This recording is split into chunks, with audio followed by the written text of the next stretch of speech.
Hello, everybody. We are checking the connection. Can you please confirm everything is fine and we are live?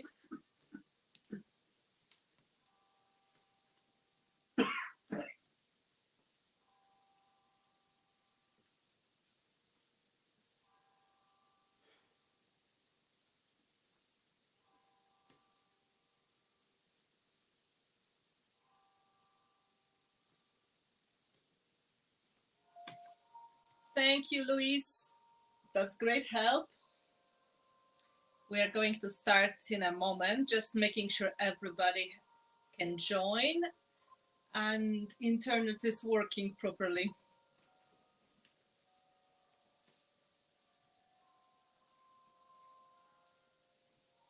Hi, dears. I can see my patrons joining. Thank you so much. I can see Natalie's with us today. She's going to help if you have any question. She goes as redesign with Prima.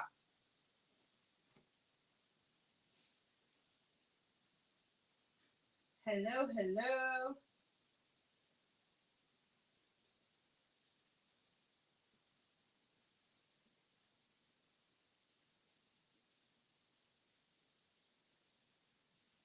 Hello, everybody. Welcome.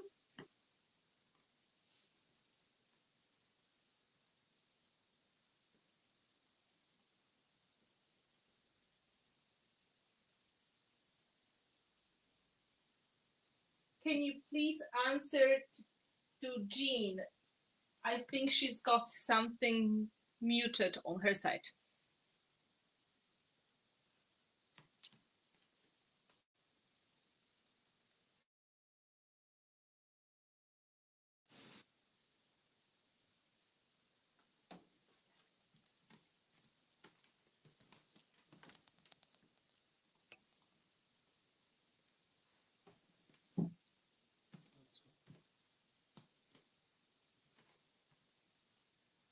We are back, don't worry.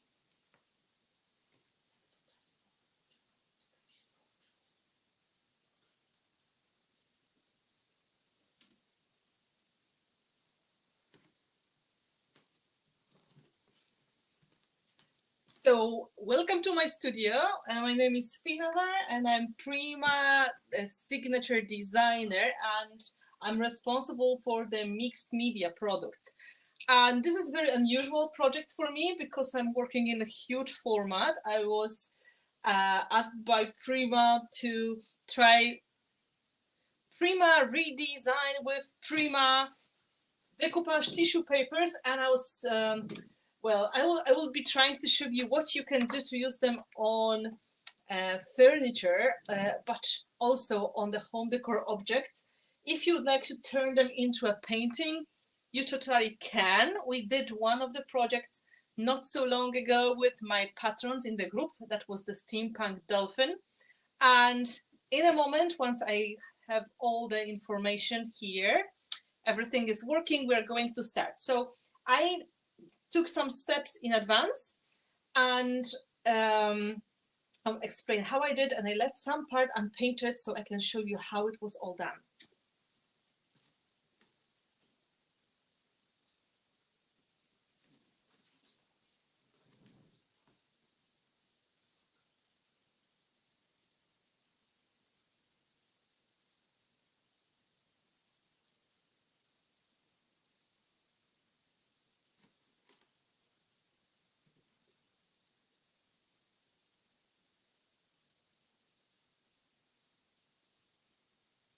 As you can see, we will be able to show you some details.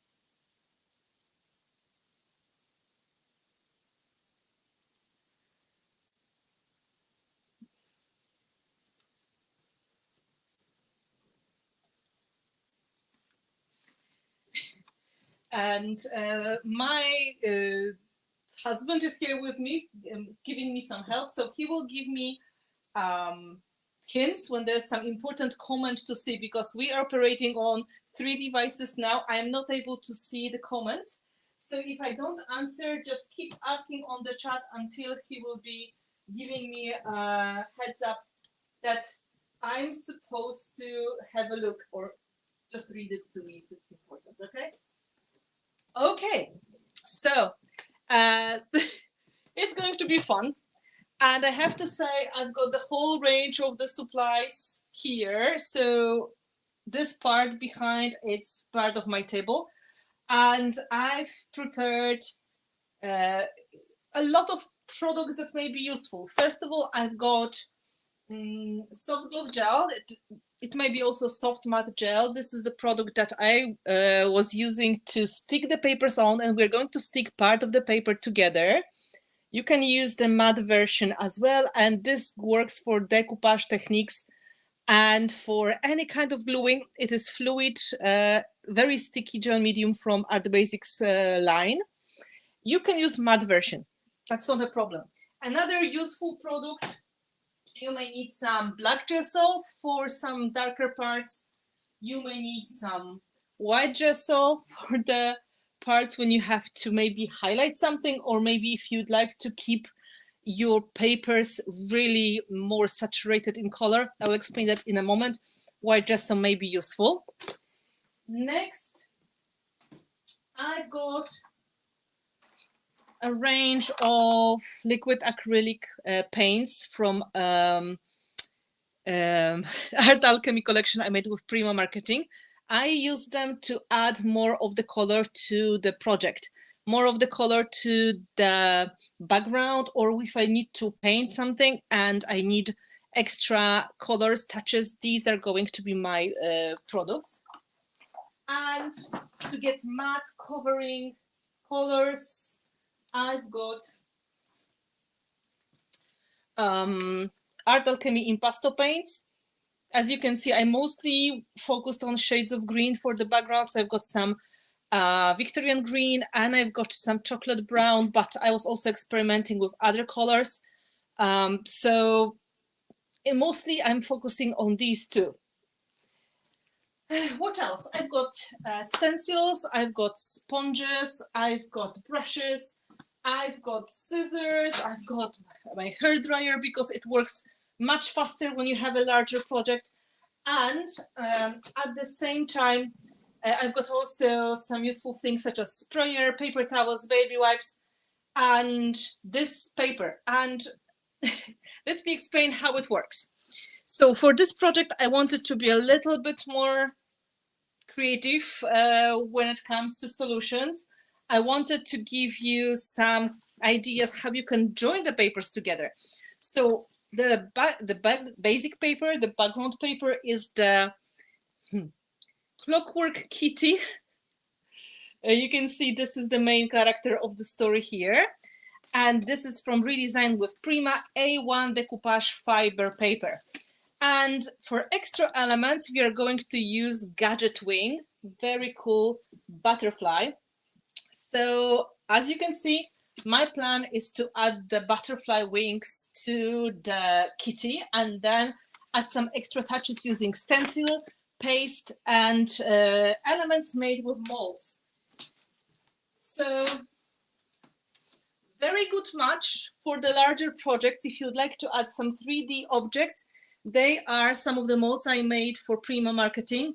They are machine parts and large gears. They are especially made for the larger needs, and we can absolutely include them into the larger compositions like that.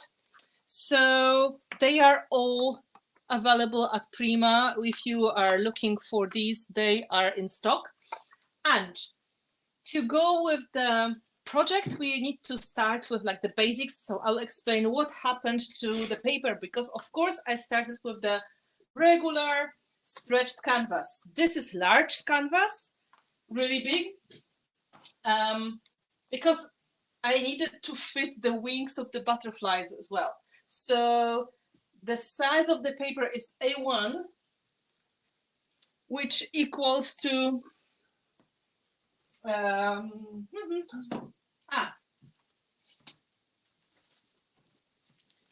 not good with measuring, so 50, almost 60 centimeters by 85 centimeters, almost. And that is 23.5 inch by 33 inch. canvas is 80 by 100 centimeters. So I gave myself extra space. On each side, there is a bit of extra space that I covered with paint. So I will be able to fit the butterfly wings. Okay, I will explain how it was done and what kind of tools do you need. So let me check if there's anything important to answer.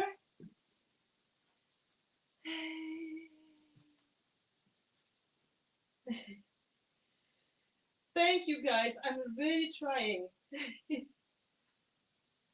Okay, so I had to start the project in advance because it takes some time for this large-scale project to dry. So what is really good about this fiber paper, you don't really have to struggle to stick it on your project. You can do it in a very smart way. So you take the medium that is the medium of your choice, for example, soft gel. And to make it even easier to use, I added extra water to it to make it more flowy, because my idea was to take the tissue paper and let's take this guy as an example, right? This is older brother of the kitty. As you can see, it's really, really large. You don't really have to worry that much when it comes to sticking, because it's really enough to stick it in one or two places. For example, with any kind of runner or just a little bit of glue. And then instead of going on both sides and stretching, you can dip the brush in your medium and go through the paper and take the medium on the other side, starting from the middle and pushing medium through the fiber paper, and then go on the outside, just like if you make a star. So this way, all of the crinkles, all the air bubbles, everything is going to be easier to stretch. And because this is not really paper, it's fiber, it's something that lets the glue go on the other side. By doing so, you're just going to stick it and seal it at the same time. So what I did, I positioned my catch on the top of the canvas, more or less in the middle. Then I took really large brush to make my life easier. And then I took the soft gel, I water it down, and then I patiently add all the strokes so I could feel it was really wet and it was sitting in the right place. Later on, I took my hands and I stretched it even more, giving it a little bit of the massage. So the next problem is when you plan to blend the paper together with the background, no matter if you're working on the furniture or on the canvas or any other surface, it may be a little bit hard when you have that kind of sharp edge visible. So what you can do is to make these fibers a little bit tattered on the edges. So it's going to look like it is more blended into painting. As you can see here, you don't really see that much of the edge anymore. You can see some textures. These are the fibers from the paper. But in the end, I think it's just the technique that helps you blend the paper into the background a little bit easier. If you're planning to paint over, you can always hide that edge even more, adding extra techniques or texture paste. But as a good start, I will show you what I did. So my kitty was already, sorry, my kitty was already on the canvas and it was all covered with the soft gel. And at this moment, I was trying different solutions. What will help me to blend this background together with the paper? And maybe we can see the detail now, how this looks like in the close-up look, please. Detail. Thank you.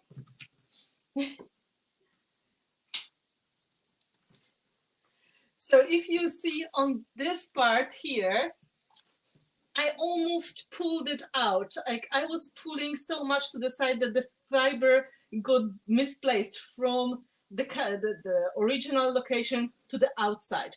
In the end, I tried different kind of brushes, and in the end, the tool that I have here, this is Prima Distress tool for scrapbooking, but it has a secret weapon on the other side. There is a metal brush This metal brush worked really well. So I started brushing when the paper was still wet with the soft gel, so it was tearing easily. And I was taking these fibers to the outside just by brushing, you know, like you would comb it with a comb. And I did it on all around the whole canvas. You can use other tools, of course, but from the things I had at home and I tested, this one worked the best. It's really metal. It was supposed to work to distress the edges of the scrapbooking papers, but here I just did it this way, and you can see the fiber here got stuck to the background easily. Of course, it was getting clogged quite quickly because the soft gel was sticking to it, but it's much easier to do when the paper is wet because it's going to pull the fibers outside. I was just cleaning with the baby wipe and I did all the way around until I felt like, okay, it's not so sharp edge anymore and it will be easier for me to paint it. I hope that makes sense. Let me know if you have any questions with this step. After that, once I was quite happy with the sticking and pulling the fiber, the blending in, it was all drying for some time. You can use your hair dryer to dry your project, or you can let it dry naturally, and of course that will be even better because it will work you know, just more evenly, because it's not going to only dry from the top, it's also going to dry from the other side, from the bottom, and this way the canvas and the paper, they're going to get sealed together. So this is what I did on the first day, and later on I started preparing the background for painting and for gluing the extra paper that I have in here. So I'm going to check if there's any important question.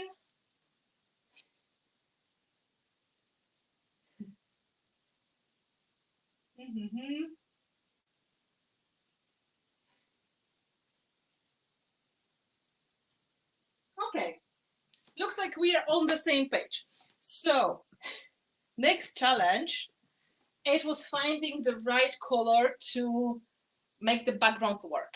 Originally, the kitty has quite dark olive green background, so you can see some parts still here. I didn't paint that far, and of course it is not always possible to match completely. So what I figured out works really well is to just paint over a little bit, and then after the first layer is dry, you can easily take a sponge and just paint over to blend the colors. So I will show you what I did. I was painting earlier today to get ready. This ugly plate is my palette, and I was experimenting with different shades of green here to get the color that is going to kind of match. So we are going to do this step now, so you're going to see how it works. These are leftovers of Impasto vintage green, and later on I started blending in chocolate brown from Impasto paints, and I was adding liquid acrylic paints to get to the color that makes sense and is going to blend easily. My favorite colors to get to the olive green that I didn't have in Impasto at all, it was combination of ochre that works really well, then tiger orange to get more of the like rusty touches, a bit of black and a bit of amber. These were like the ones I was mostly using. So I hope you are ready. We're going to do some painting now. This is my very precious sponge I use for painting. And first of all, let's see if this paint is at least well, partly alive. Not really. Look, it's almost dry. I will need to take a little bit more from the tube. It was open like 2 hours ago, not 2 days ago. So I take a little bit more. I try to revive it with a sprayer.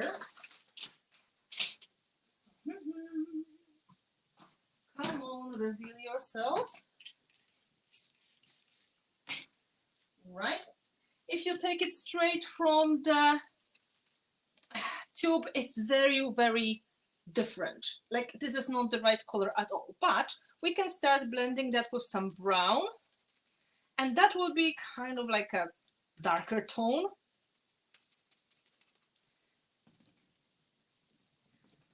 And this is going to be like the backdrop. I'm not really ignore the canvas moving, it's fine. Oh, thank you. Right, so I'm just trying to blend it in. It doesn't fit. It is not the right color, but it doesn't matter.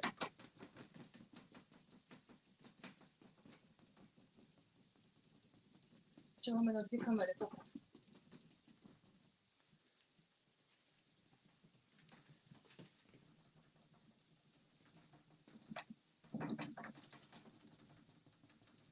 Okay. We try to blend it in a little bit. Closer to the edge, I'm adding the brown.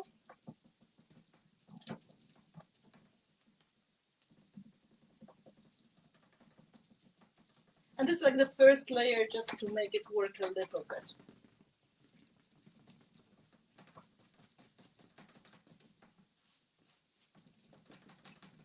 Just watch my very precise movement of the wrist with the sponge. This is so important, really. Like, I'm kidding, that it doesn't matter what you do. The most important is it's not all the same everywhere. So this kind of blending kind of makes sense, okay? We did a bit. Now we need to find the color that is going to help us go from one side to another. So at this stage,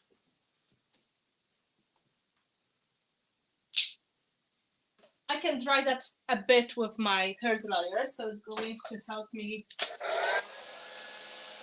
make it dry. And this is like the backdrop color. You don't have to worry about the being perfect. It's just to start with something in more or less the right color. Something brown, something green.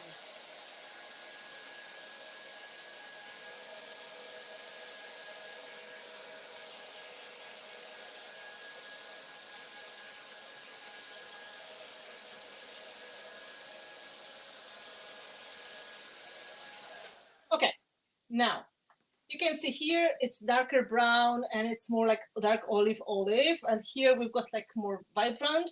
We have to kind of marry it all together. Here we go from the green that is quite almost like dark bottle green. So I will take a combination of colors from liquid acrylics. I will take a bit of umber, which is like gray brown. I'm going to take a good portion of ochre, which is golden brown.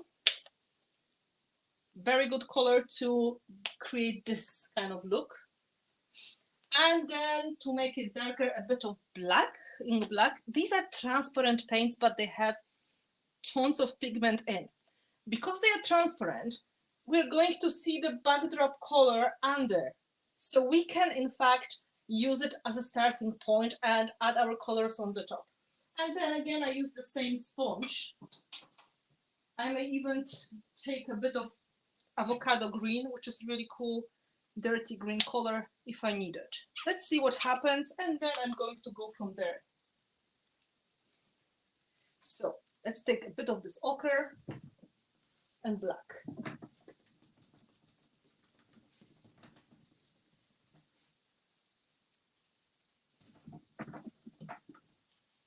Thank you. It's already changing into something that makes more sense. It's getting more similar, and I'm just pulling that now a little bit, and I'm dabbing with the sponge. I'm using a bit of each color. This is umber now. And what is important is to overlap the places where the paper is in full color as well. So the whole blending is going to happen naturally. Okay. You can have a look from the other direction now. much more of the green. This is avocado green. And the whole story is you can't be too precise. It's supposed to look like painted. And by painted, I mean like, you know, oil painting. So when you apply these groups of color, you just use your sponge and do it a couple of times so the blending starts to make more sense. For example, here we're going darker.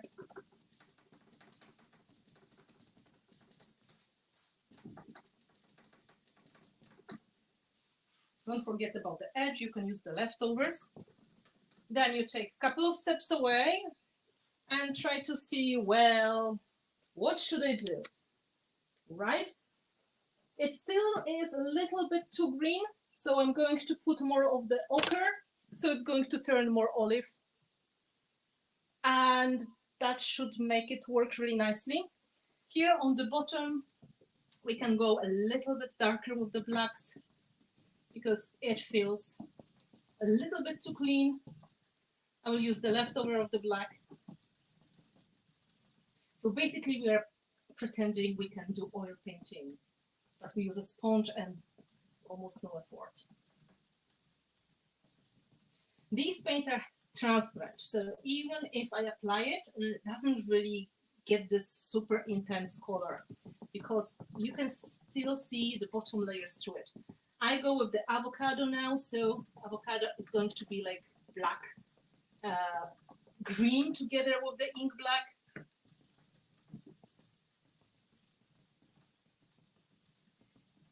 Okay, I need more of this orangey thing. That should work. Okay, let me go on the other side.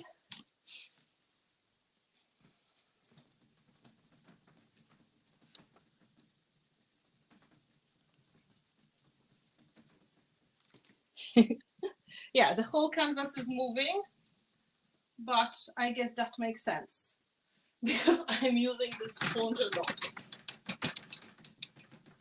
And unfortunately, this doesn't keep it in place the way I wanted.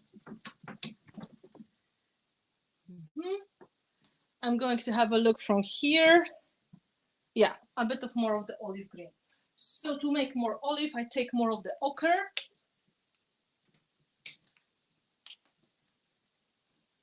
Well, we can try. It's not. It's just the canvas is too narrow. Okay, more of the ochre.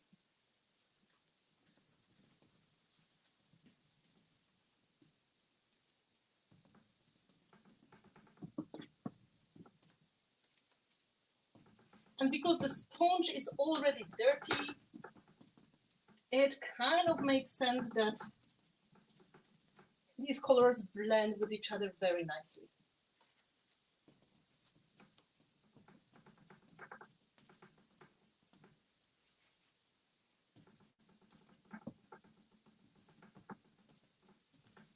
Let's see if I did quite a good job with the blending. Here there will be another wing of the butterfly, so it's a good spot to practice. If you're not sure, you can always see here what is going to happen. Let me have a look. You can see it's a little bit shiny, but it's fine. If you have some leftovers, you can do a bit of the similar look on the other side of the canvas as well. It's always going to be like extra that helps.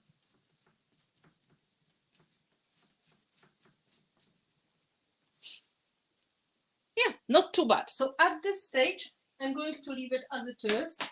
I can always come back later and add some touches anytime when I'm ready. And in the next step, I will need to add the butterfly wing.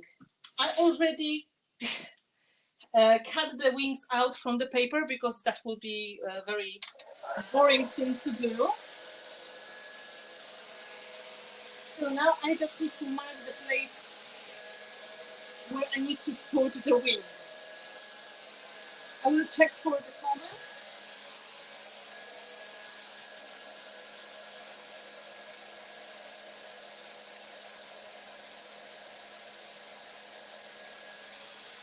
question about the kitty. No, I can't paint. This is Prima decoupage fiber paper.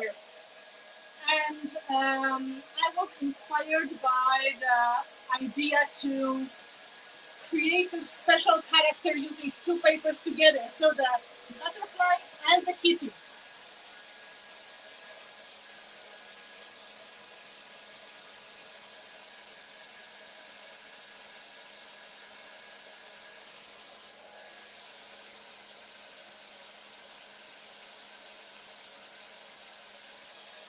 Yes, extra hands help.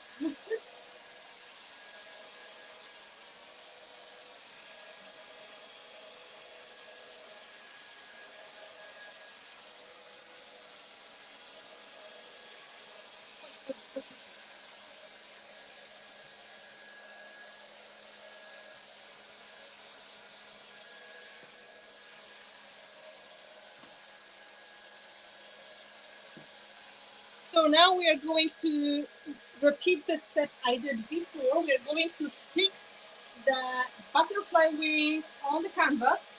So our steampunk kitty has a special flying gear, and there are two ways you can do it. If you want to make sure the colors are very, very vibrant, you can first put the white gesso in the place where you want to put another layer, because it's not very transparent. However, when it's wet, it will get a little bit more transparent.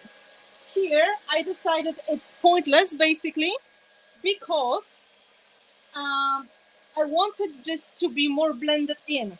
And in fact, this was very vibrant paper, while this one has quite dark background. So in the end, it is even better for me. A bit of this green is going to bleed through the natural orange and green of the butterfly paper. So just to remind you, the papers I'm using, they are new redesigned with Prima fiber papers from the Steampunk collection. And the butterfly is a large paper called Gadget Wing, and it is a horizontal orientation.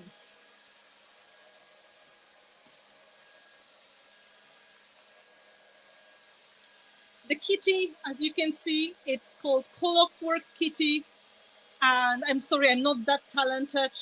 I didn't draw it.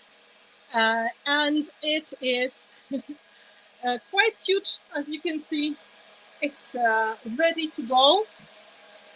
Let's check. Here. So now we need to find the right location. The problem is to cut.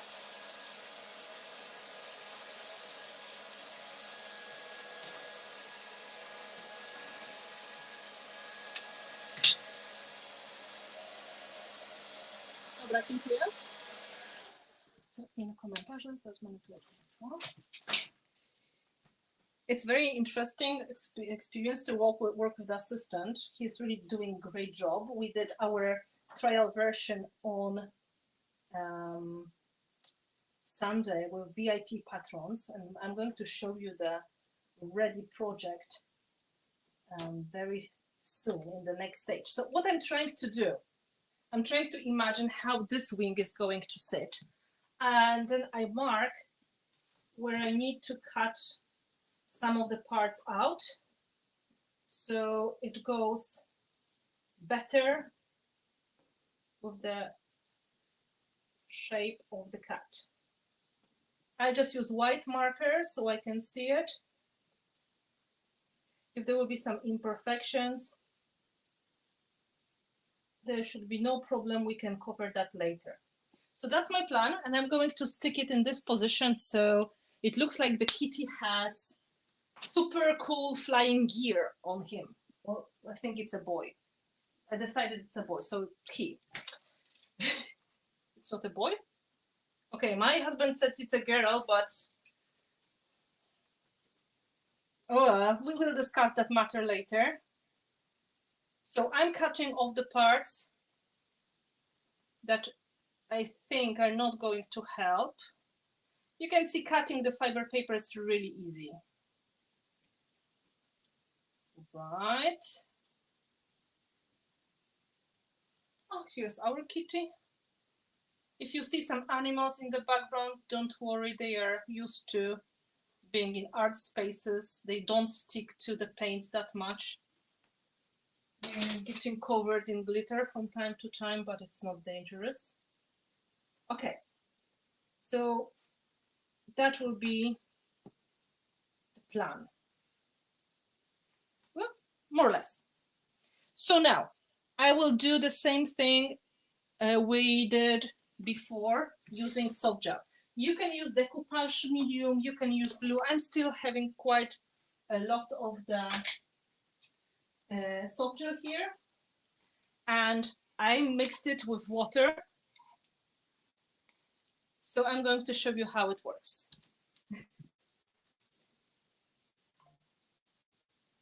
Mixed Media Place doesn't have these papers in stock because, well, we usually don't have the furniture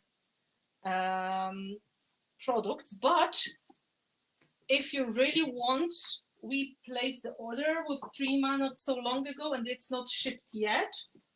So there's a chance we can get it for you, Geraldine. Okay, just beware, it's very big. So it's furniture or large canvas. So as you can see, I added a bit of the glue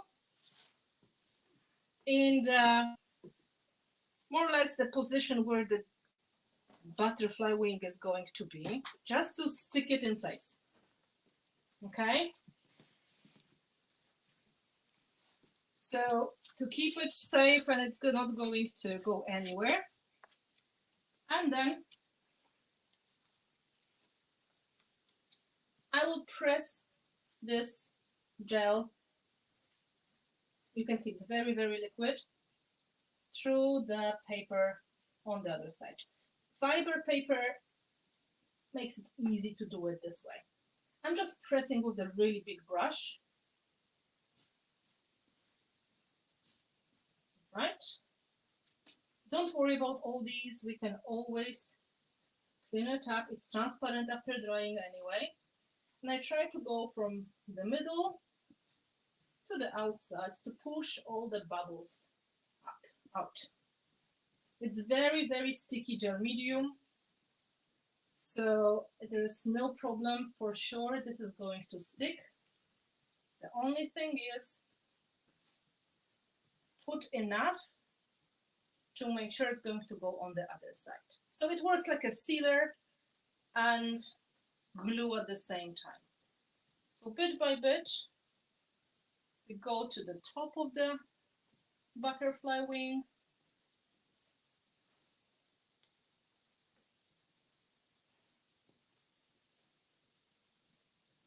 I'm just trying to pull it in all possible directions. If you're going to use the matte version, it will be even less visible, but anyway, I'm going to cover that with clear gesso, so it's going to be easier to stick and to paint on the top of the wing if I want to add extra touches. Okay, so now I'm going to press it really nicely and smooth it with my fingers.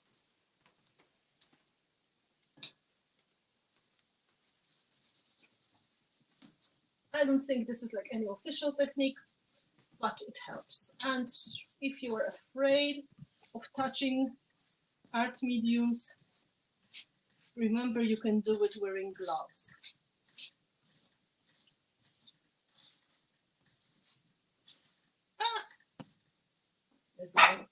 Sorry. Done. Quick drying, and I wash my hand in the meantime, Kotur.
So now there will be a moment to dry it. You can see it's not as vibrant as it was, it is darker.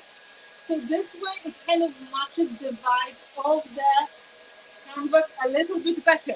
If you prefer full vibrance, paint this part with white gesso first and then stick it on the top when the gesso is dry. So the full vibrance of the color will be visible.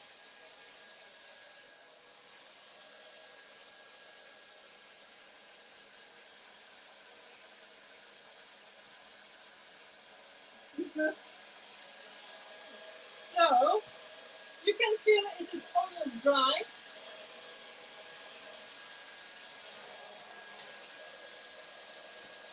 And really for this size of the project, it makes more sense to use the hair dryer because they just have a stronger blow and it dries faster. So if you work on the furniture, this also works very well. This set of techniques makes sense and you are going to get very similar results.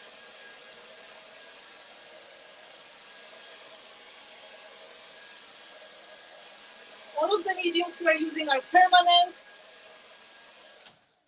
So we are going to go to the next step. The kitty has wings already on, and in a moment, once this is fully dry, I'm going to cover that with clear gesso. So it's going to turn completely matte. But we can start decorating the canvas in the meantime. And I was thinking we can use the large elements, elements made with the molds. This is the one I started to glue a little bit before.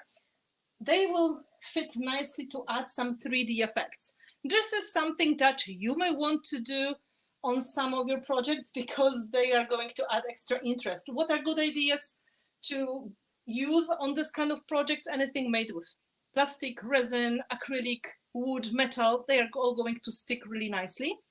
This is the large element that it's still wet, but I will try to do my best to stick it all together and put it here inside of clockwork machinery, let's say. Then we have this edge where the wings meet the kitty and it feels a little bit strange. So I will try to add some mechanical parts here as well to make this blending effect a little bit better. I will show you how it is going to look like after painting because I've got the project we finished last Sunday, and it is a steampunk flying dolphin. So I hope you're ready.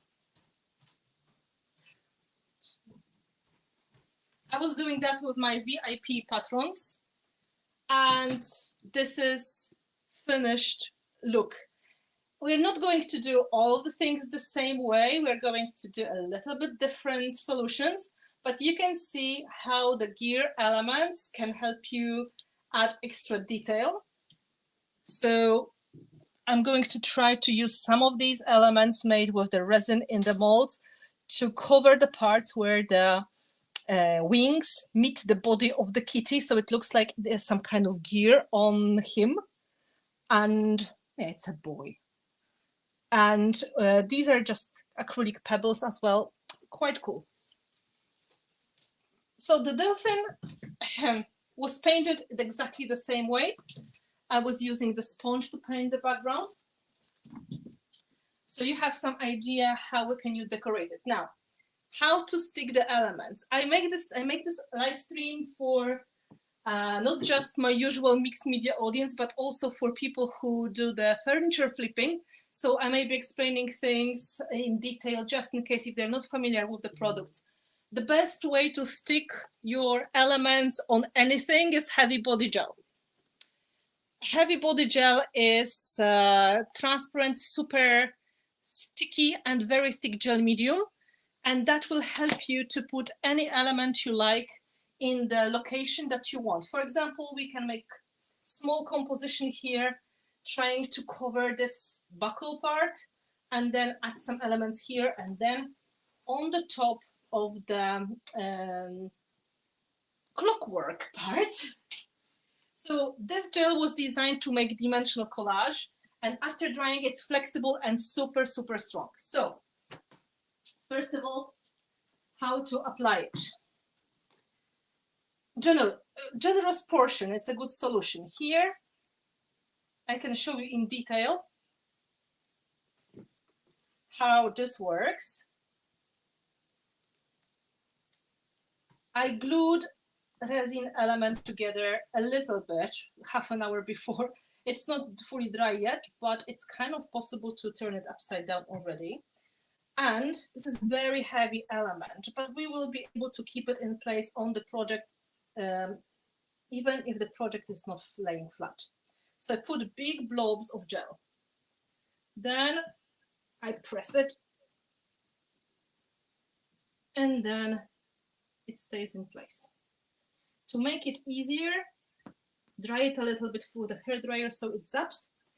But before, you can see the lumps of gel visible. It's kind of natural with this not so sophisticated technique of gluing. Remember, it's going to get transparent, but also you can pick up the excess using small brush. I hope that makes sense. We're going to repeat that in other locations exactly the same way. So we are going to press it just like the way you press the tiles on the wall when you decorate your kitchen. You just need to put quite a lot.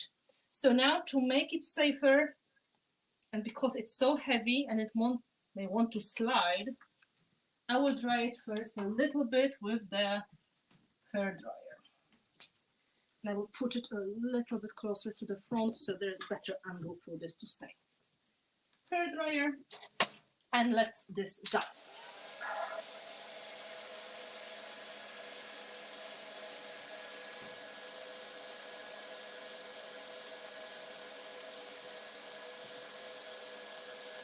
If there are any questions, please let us know.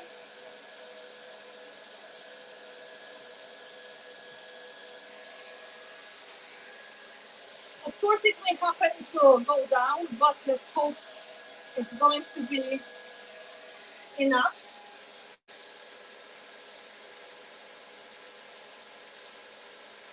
Smaller elements will stay in place without any problem.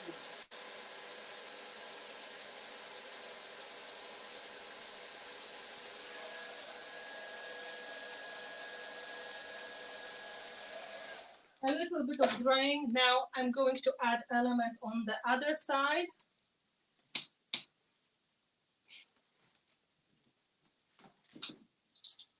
I have something that will do very cool buckle here. So I'm going to stick that using the heavy body gel. It's not bad, but it's not great. I'm a little bit worried it may slide down. So I may be drying that in a moment a bit more. Let's give it a buckle. And next to that, some larger gears. They are all made with resin. And I use exactly the same manner to stick it in place. Gel.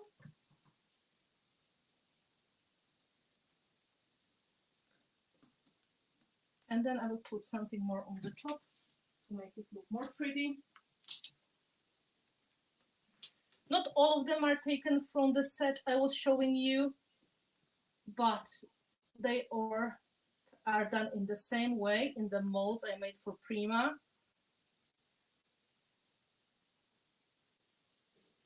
Let me look from the distance. Now we need something smaller to finish that.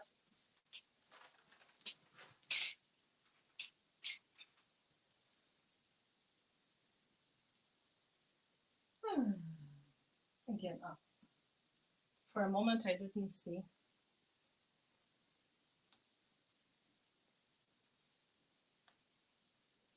Don't worry about these imperfections, they're going to get covered as well.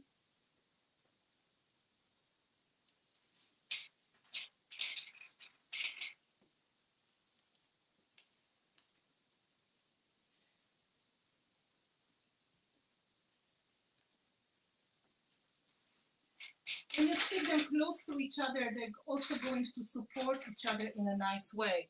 So, you know, that makes sense.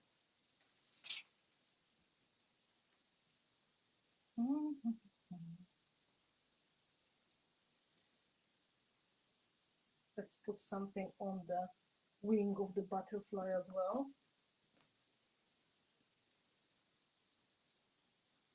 And on the other side for good measure.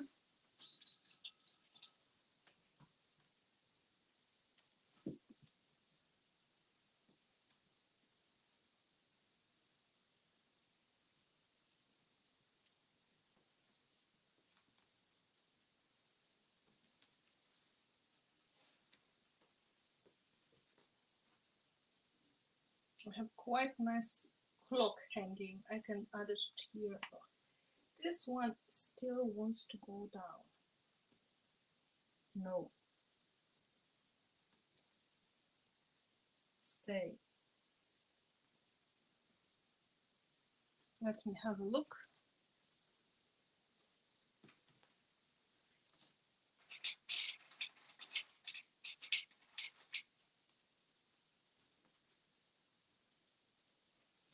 So now it's just a matter of deciding how far you want to go with the details and what kind of composition you would like to do.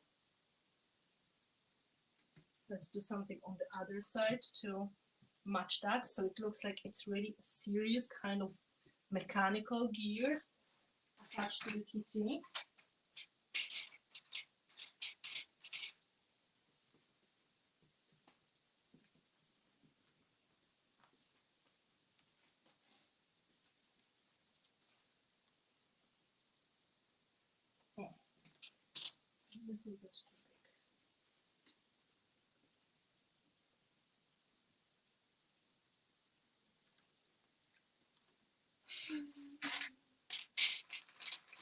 I have some smaller ones in here. I'm going to use them to add some small touches.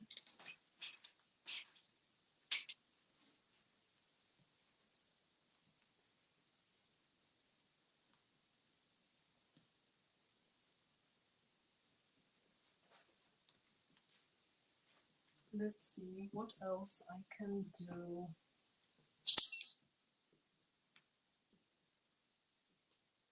Yeah, I guess I should. So the wings look even more gadget.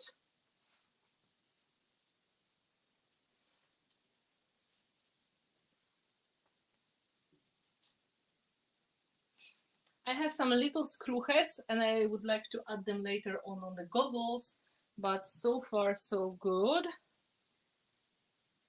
I don't like this here, so we'll remove it.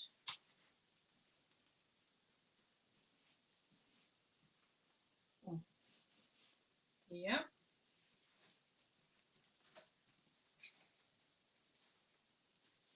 I'm doing my best trying not to step on my dog,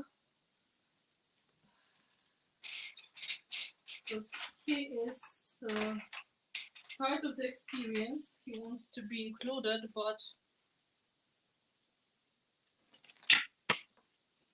I'm not fully sure if this is a good idea, but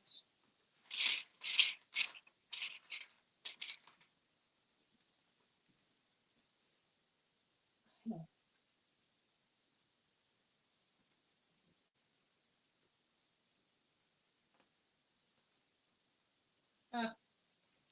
Very risky.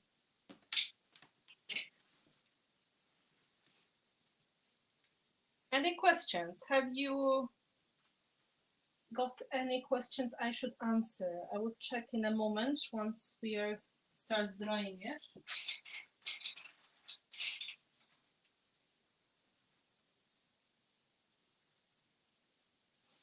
Okay, I think this will be enough of the gears. Like, I have a feeling there should be something here on the wing of the butterfly.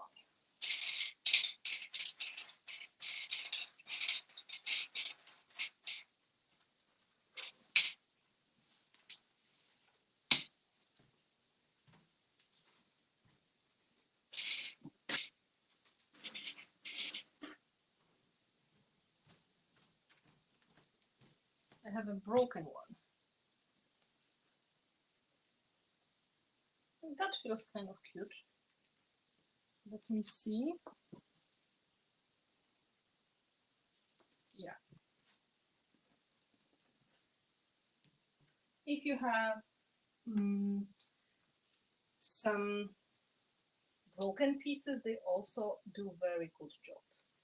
And another idea to finish composition like that is to use the pebbles.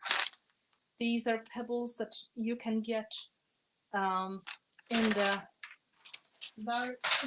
small jars, but they are packed with the pebbles of different sizes. So I'm going to add a bit of the pebbles in the composition as well. They're going to add some nice details, but also something that is going to finish all that in a pretty way. These are the larger ones, and the small ones I've got in separate jar. Okay, let's add one more here for good measure. So now, before drying with the hair dryer, I'm going to remove the excess of the gel. I guess that makes sense. If there will be any imperfections, you don't have to worry, because they will get covered with some kind of texture paste in the later stages of the work. I didn't forget about clear gesso, but I was waiting for the wing to fully dry. I was too quick. Picking up the gel. Zobaczcie sobie. Czy coś mówią ciekawego?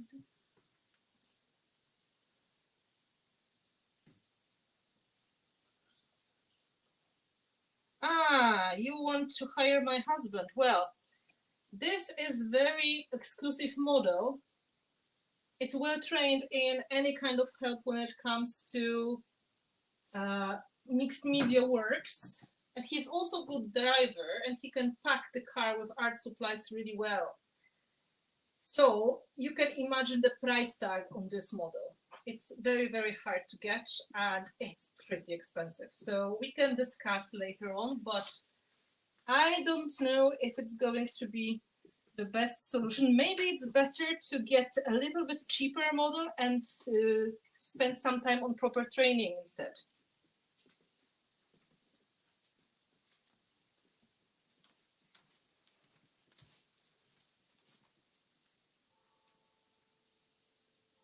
Okay, so in the meantime, I'll give you a small recap of what is done, because we are going to dry that part very soon. First step, sticking the fiber paper to your surface using decoupage glue or soft gel, like I did with myself from Art Basics, a little bit watered down to make it easier to go through the fiber and stick it really well. Second step, pulling the fibers with some kind of tool to blend it better with the background. Third step, painting with the combination of acrylic paints to make the background matching the paper, to blend it all together. Dry it, and then in the next step, cutting the paper and sticking that on the top using the same decoupage glue or soft gel medium like we did here. We dry it, and then it's good to seal it with clear gesso, so it's going to match the background. This is what I'm going to do in a second. And then we started gluing down the elements to give a little bit of the extra dimension to the project. So this is where we are now. We need to dry for a good 5 minutes to make sure these guys are going to stick. But in the meantime, I will be able to do some other things. For example, we can work on adding some patterns to the background using stencils or something like that. So now, before I will paint these, I'm going to make sure my wing is going to get matte. So I take clear gesso, which is transparent matte medium, giving the extra tooth to your project. And here it's mostly to make sure we will have no glossy finish in the parts where the soft gloss gel was. And I'm just going to go small brush, not a big one. Faster. And nobody knows why it is green, but it is.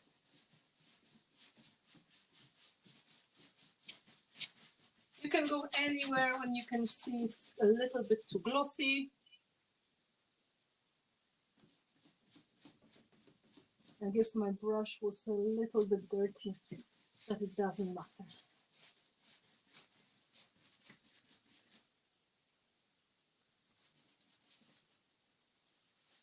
If you paint over the embellishments, it's okay. I'm just trying to avoid, because they are still wet and I don't want to move them by accident. And I'm going to paint around anyway with the acrylic paints. Okay. Just check if there's any place that I painted with the soft gel by accident. Now I can get rid of that problem. I put the brush in the water. And now a bit of drying. I will check. If you have any questions, this is the right moment to ask, because I will have a look at the screen now.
Here's the question.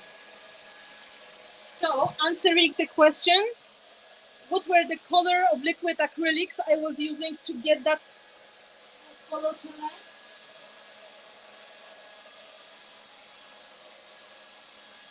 The best results I got with avocado green, which was like dirty green color. Then, to make it more olive on the top of the impasto, these were ochre and tiger orange. So I was going for these touches, and I can always add more later on if I want to add more rusty. So tiger orange is orange and ochre is golden brown.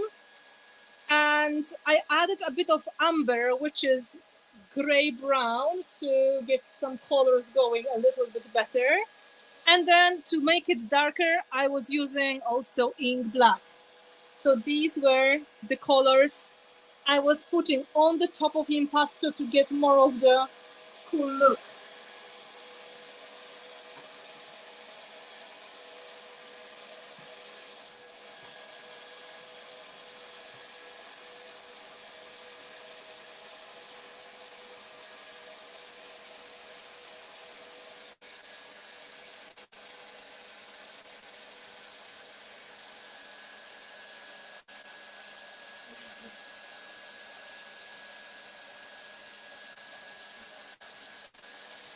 For this question, unfortunately, I don't have anything that would work.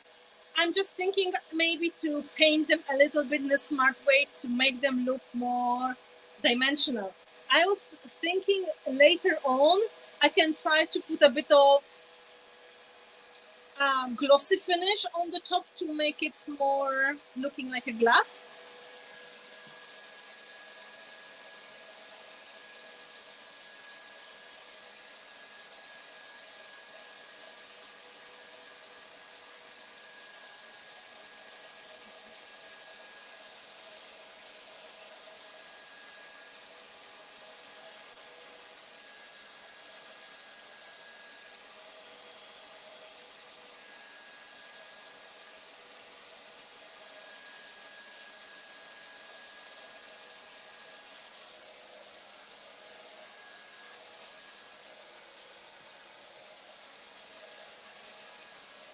This is good question because it is kind of logical. You think it would be a good idea to paint them before and then stick them. However, I'm going to show you on the Delphin. It's good if you have a little bit of paint around as well, so it's going to blend with the background nicely. So it may be better solution to paint them a little bit on the top again, just in case.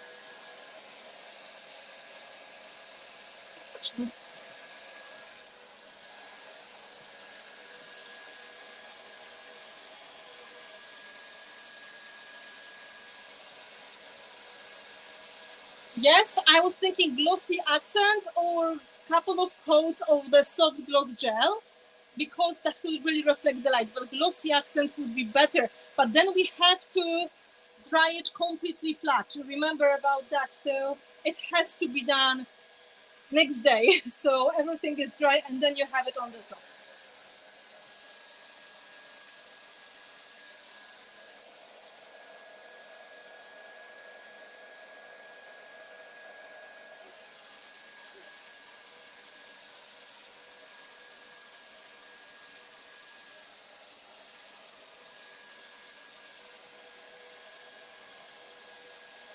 Yes, when I was starting the project, it was all white canvas, so I had to paint extras using impasto acrylic paints and liquid acrylic paints. And this is what we did using the sponge. I was showing that in one part of the project now during the live stream.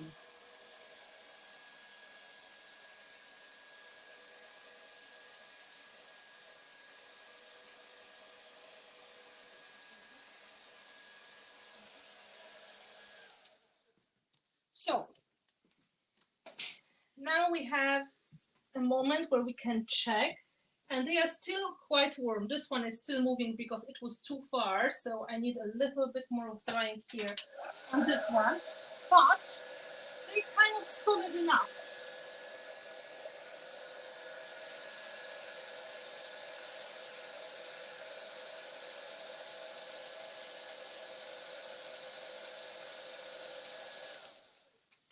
Let's face it, it's going to take a moment. There was a question, should we paint the elements before? As you can see, when I paint, I go a little bit on the outsides of the composition as well. So this kind of blends in. So in a way, if it's easier for you, yes, you can plan them in advance and stick them once they are painted, but then don't forget to add a little bit of extra color to blend it in nicely.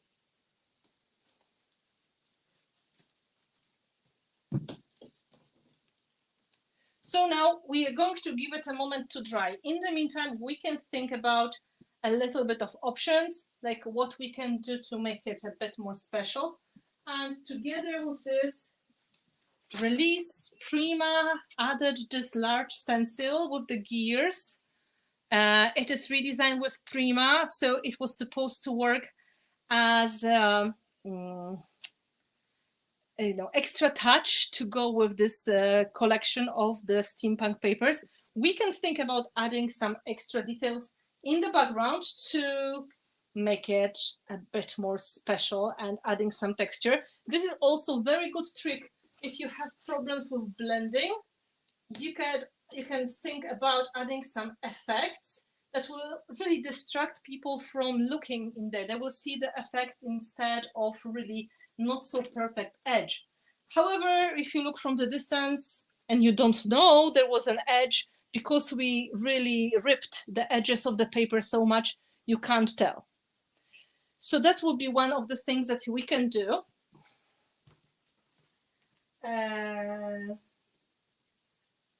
What stencil? Yes, Natalie is going to post it for you. This is the new release from Redesign with Prima. I hope you can see. The name of it is Gearworks. Gearworks.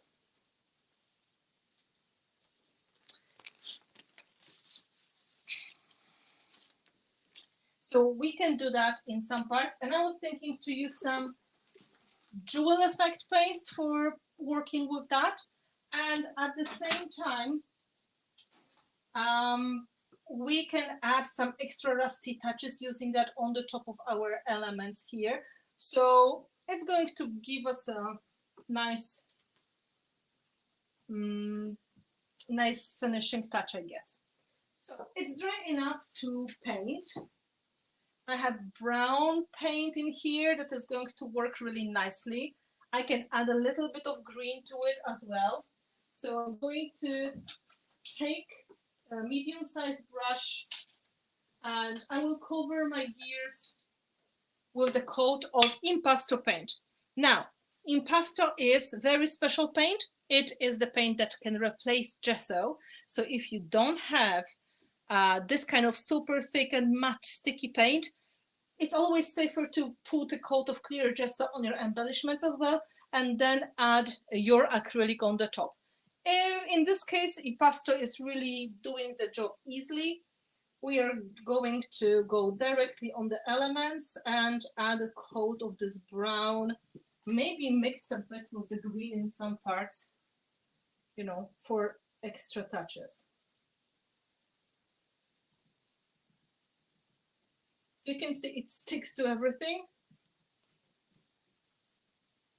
And look, if you have some imperfections, you can always use your finger to blend it in. If using the finger is not your thing at all, some black as well, you can use spatula,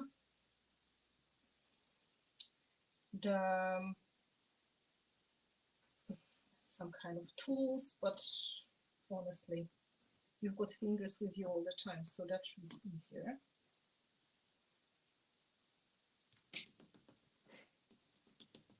I'm dabbing here inside of the gears to give them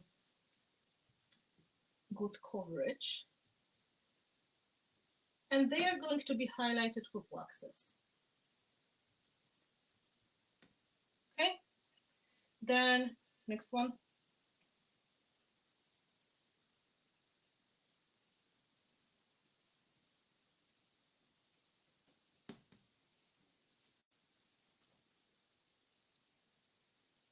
This paint dries quickly, so it makes a lot of sense to use it for this kind of step.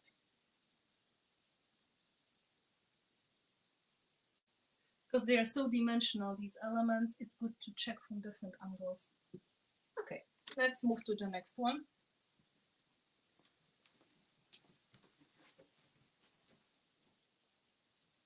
I will go from the bottom as well, because I just figured, yeah, surely they're going to be visible.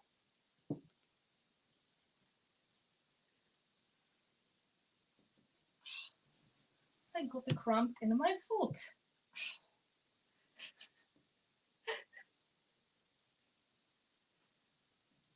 So as you can see, I'm trying to go around here, covering, going in the details.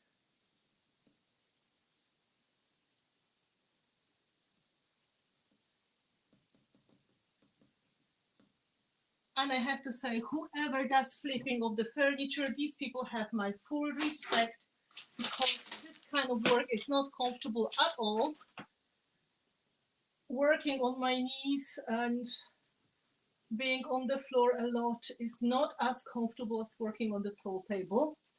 So, you know, yeah. respect.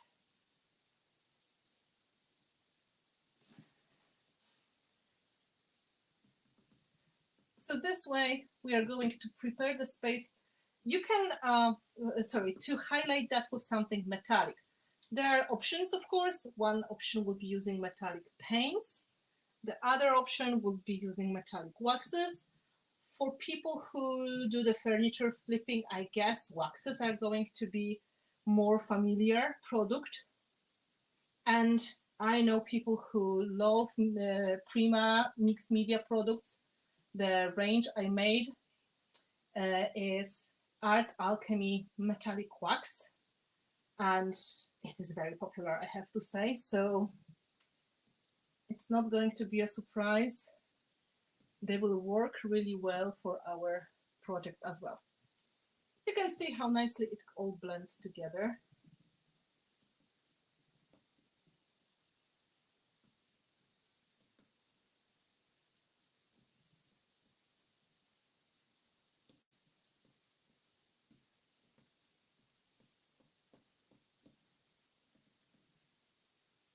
You have to know one thing. What I'm doing today is a simplified version of what I would usually do. I would add much more of the embellishments and details, but it has to be something that will give you the idea on how the products work and how you can make this kind of project. Imagination is the limit, and we have also limited time. So please use your imagination and try to think about other possible solutions as well. For example, you can use a lot of pebbles and paint them like we are going to paint them here, but you can also use them transparent in the very last step of the work. You can use different kind of little touches. If you have metal embellishments, you can use them after painting to add some extra special details as well.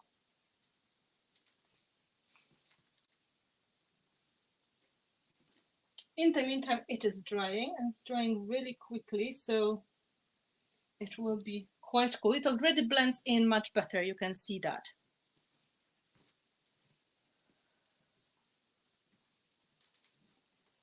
So here, oh, my dear, we forgot about you. No? Well, it says otherwise. Jabunie.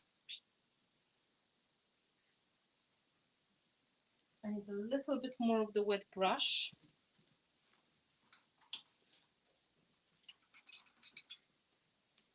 And the sprayer.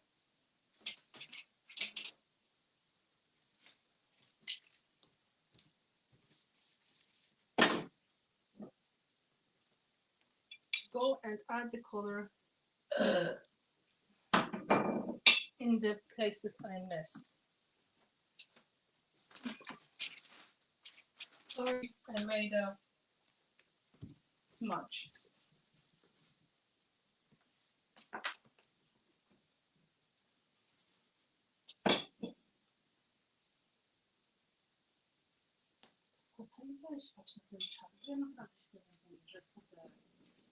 Nie wiem, co się dzieje.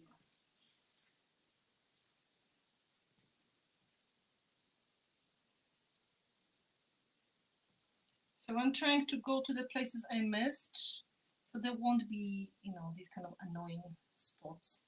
And then I take this color a little bit on the outside, so the gears, they kind of blend together with the background.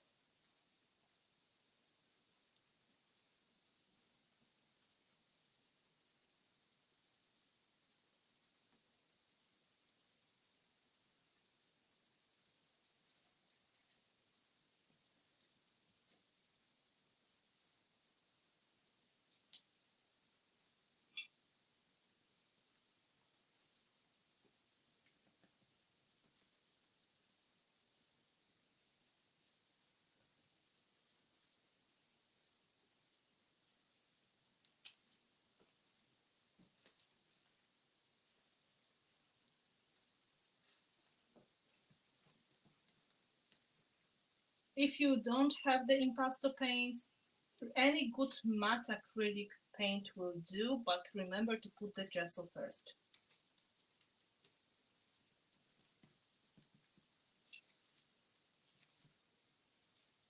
I'm trying to go inside of the details.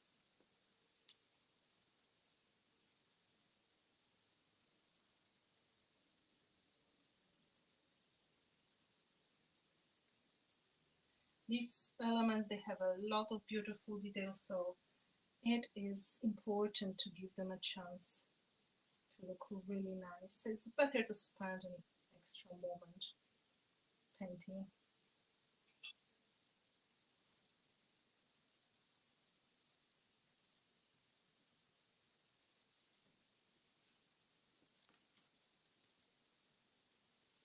It's also very important to make sure elements are dry before you will paint them, because, you know, if they come off, it's very disappointing. It's natural that if the gel is still wet, you may take them off by accident.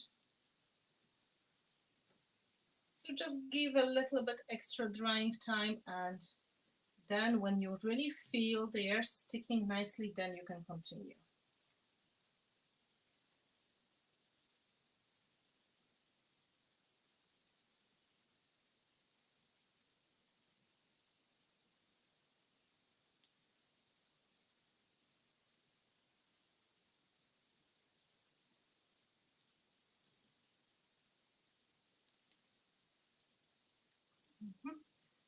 I did whatever I could with the big brush. I think I'm going to switch to the small one to add the finishing touch.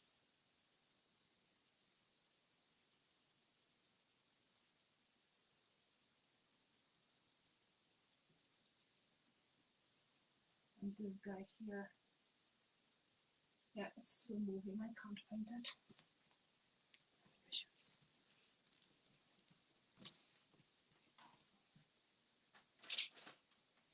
A bit of spring to make the paint wet. It dries even on my palette, so you can imagine how it is.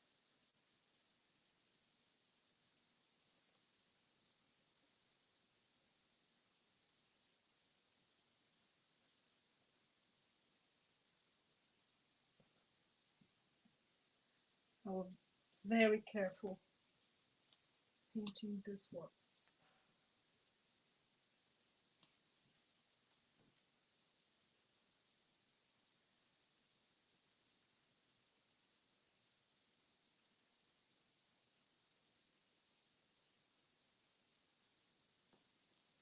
And on the other side.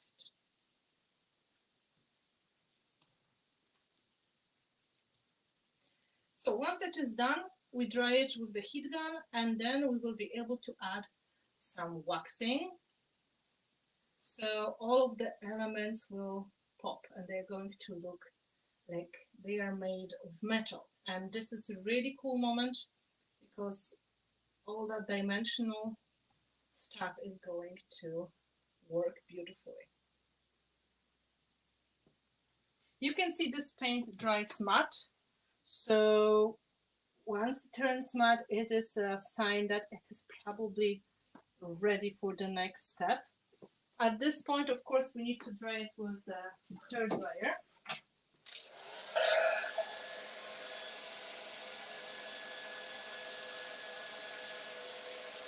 A little bit to make it work.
We're going to use the jewel effect paste.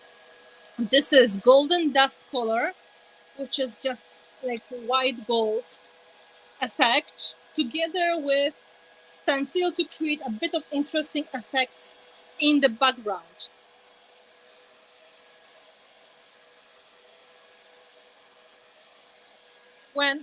Oh, przepraszam. Sorry, I stepped on my dog. The second color I've got is crushed amber, which is copper. That should go really nicely with the color of our elements as well. So I have this, and I will try to add a bit of stenciling in the background to make our corners of the project a little bit more interesting.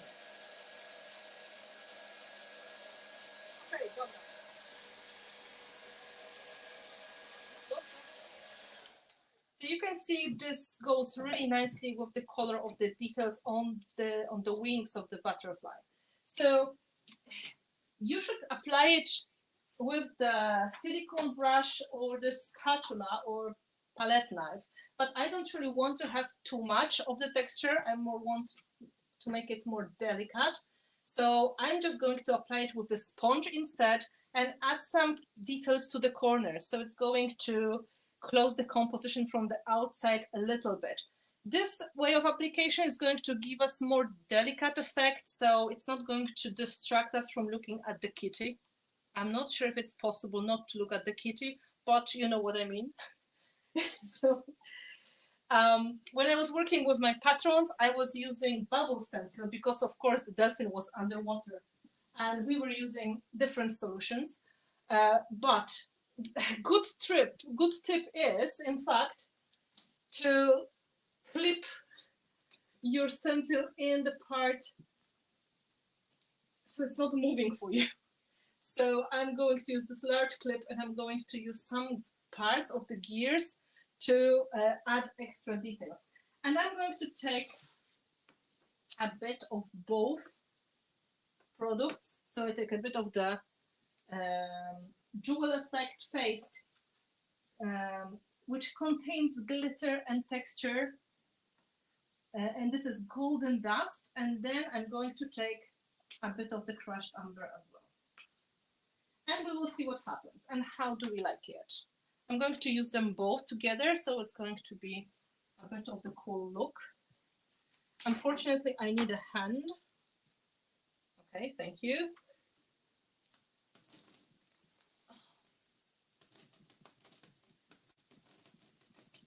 So instead of full stencil detail, I want to get like delicate version of it.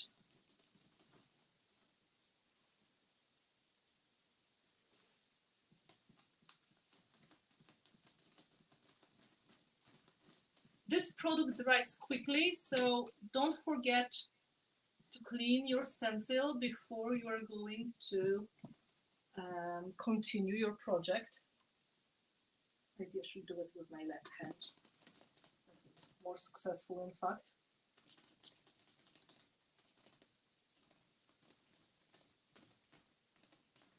Okay, let's see what happened. Yeah, quite nice corner. And then we can add a little bit of that in other parts of the project. So let's try on the bottom. Again, I'm trying to clip it. And we repeat similar solution in here. Later on, I will be able to add a tiny bit more in some other parts. I will use these if I want to.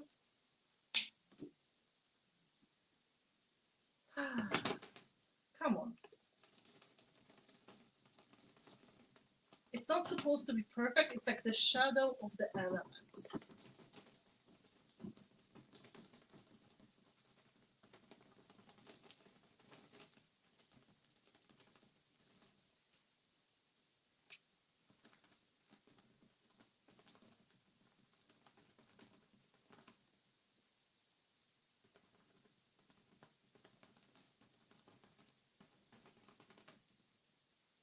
It has glitter in it as well, so it's going to shine in a pretty way.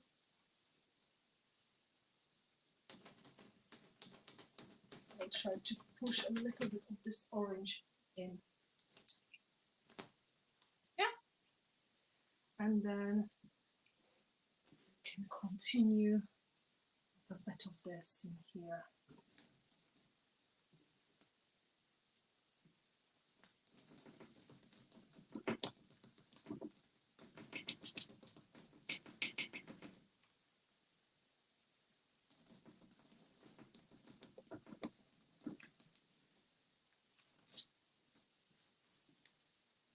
Kind of like an extra texture. So this is the step you can do, you know, just with a sponge, or if you prefer more of the texture, apply it thicker using your palette knife. And this way you're going to get more visible effects. Now, for good measure, we need to do it on the other side, of course. So let me think.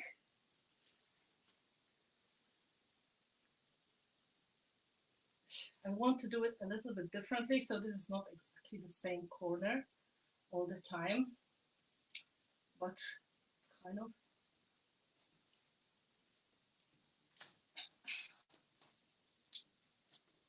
Okay. Oh, lost my sponge. Oh, I really lost my sponge.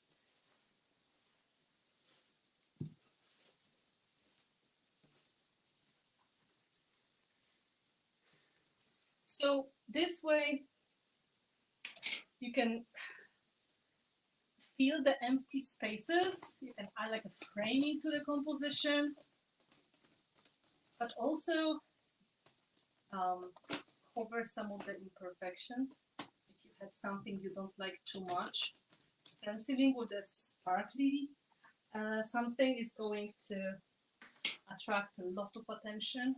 So it will take away the attention from the spot you want to hide.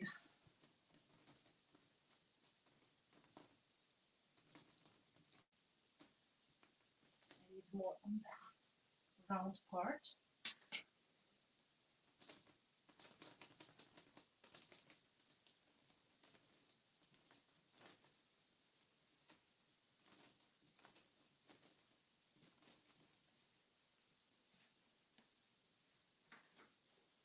I don't have much left on my palette, but I will do my best. Wait.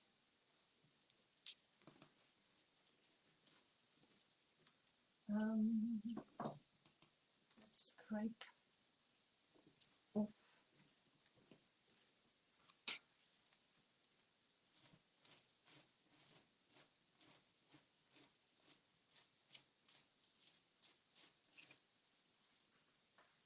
Now I'm just adding even more. I had the feeling my sponge was almost dry.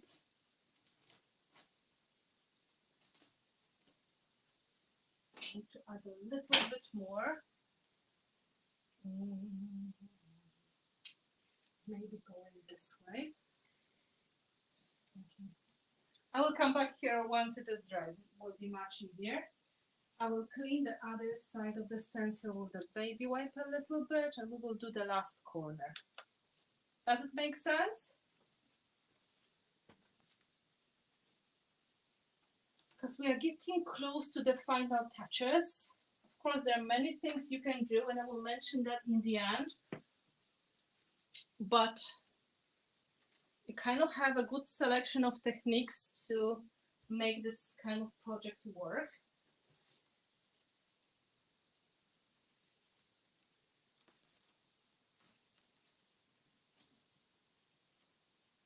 Good.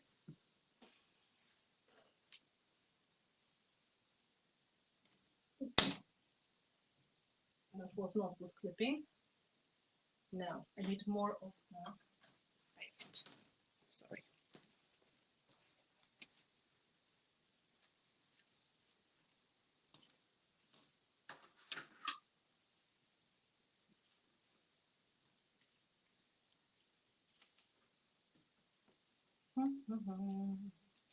So now, of course, you can extend it as far as you want. This is really up to you. I'm just doing the corners now, and later on I can always take it further.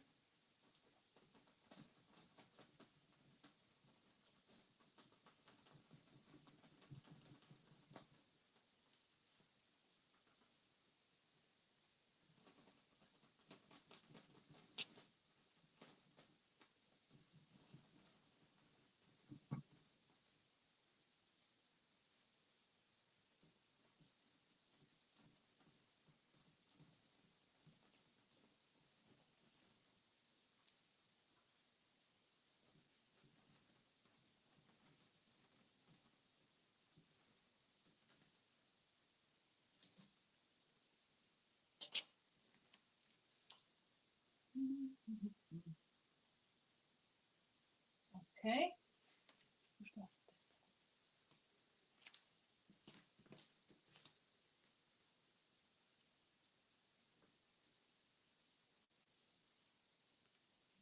So this is how it looks like now with some extra details. I will be tempted to add a little bit more on the bottom here, just to take it a little bit more. So it goes a little bit further. I would be happy to add a little bit more here on the top and take that in some parts. But you have the idea how it all works and how you can add extra sparkly touches. Because they are applied this way, they're not super shiny and in your face.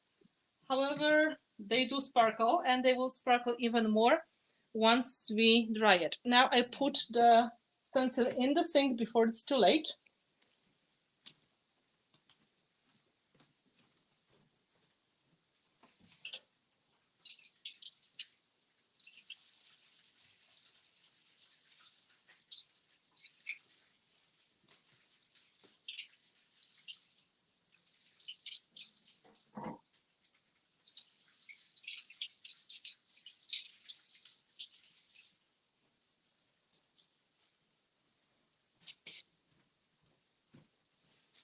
And when it is drying, we can focus on adding metallic touches to the gears, so they will pop and they will look nicely.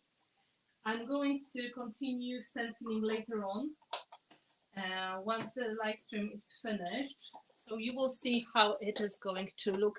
But you can imagine there's going to be a little bit more going on here, and a little bit more, like, you know, just to feel it, but not to close the frame, just to add extra touch. And then waxes. To wax is probably the easiest way to add the color. And we were experimenting with the colors before, and apparently really nice results we got with the Firebird color. Because look at the color of the kitty's ears. They are almost orange. This is like really orange, so it would be very yellow if we take the gold color, and it may not work if we're going to take brass. So I'm going to experiment with aged brass and with Firebird. Last time with the dolphin, the Firebird was the winner, I have to say. So let's see how it works now. I'm going to take a clean, almost clean palette. And I'm going to take a bit of the Firebird. You can see it matches the colors of the fur.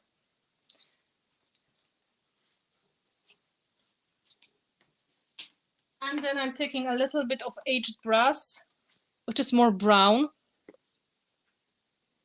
You can see this is aged brass.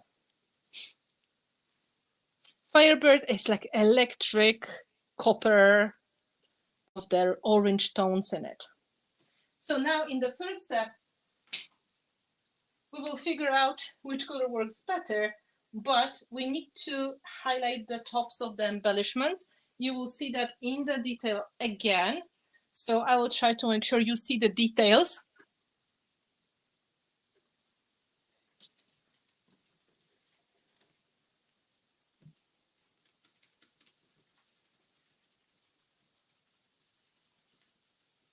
So I'm mixing the color,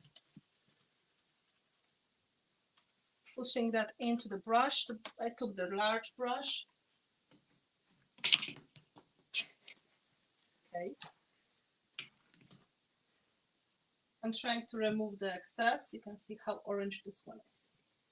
Yeah, this is the color of the cat for sure.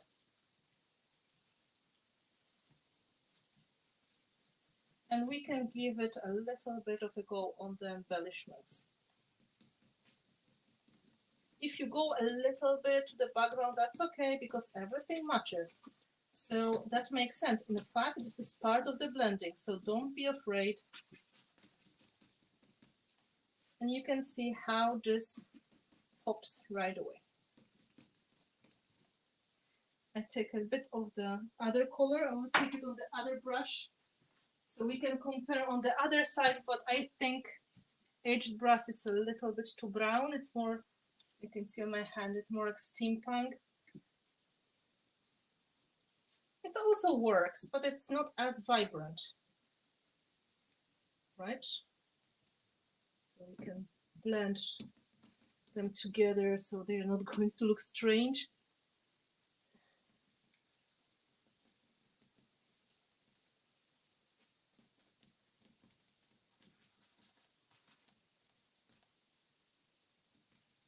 Okay.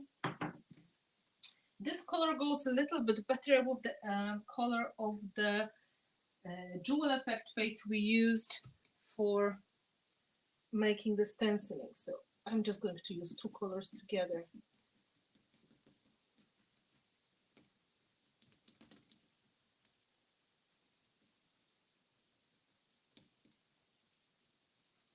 If you see any white things, this is the leftover of the gel medium. It's going to turn transparent later on, so don't worry.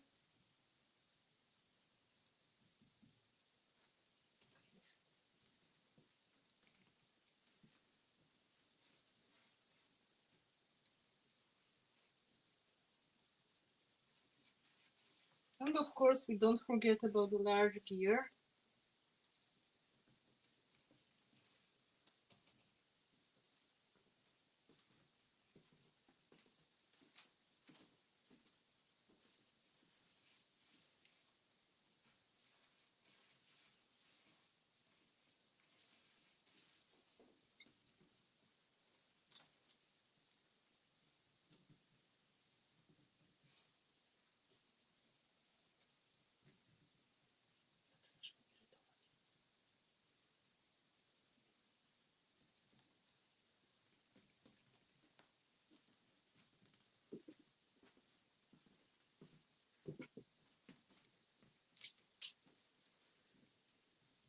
Okay, so now we can have a look from the distance and see if there is anything that I missed with the wax. Because of course this is not the end, we need to do a little bit of blending. And the first thing that comes to my mind is it would be nice to add some green touches here, because look how the wings of the butterfly, they kind of transition into green. So if I have some green wax, that will work really nicely. And that would be a nice touch I can do. So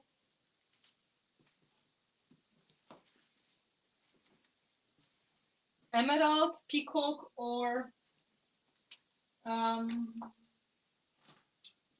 moss green. I have moss green here. You can see moss green is one of the new colors. We can try to use it here. So it's going to help us transition.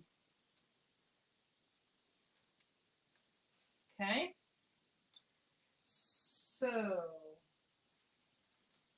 palette.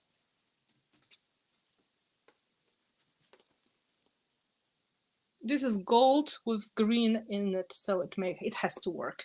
There's no other way. You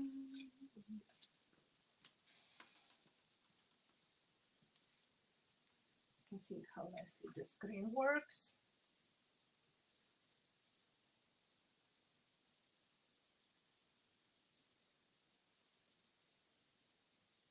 let's give it a little bit of that nice touch.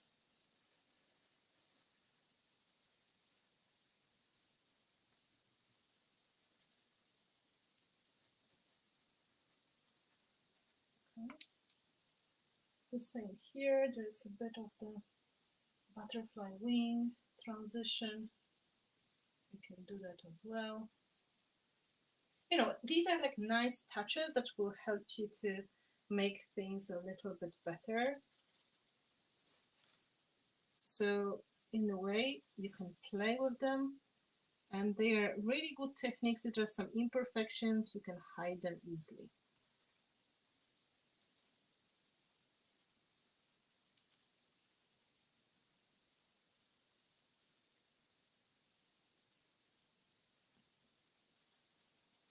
You can even take this wax a little bit further on the wing to give extra sparkle. Not everywhere, but just a little bit.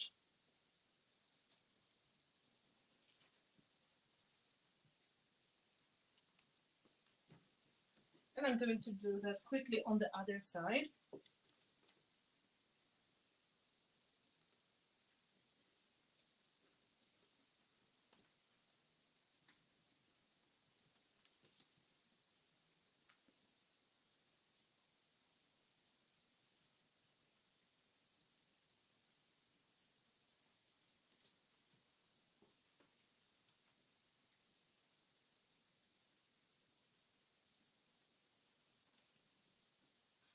Let's do a little bit more here and there.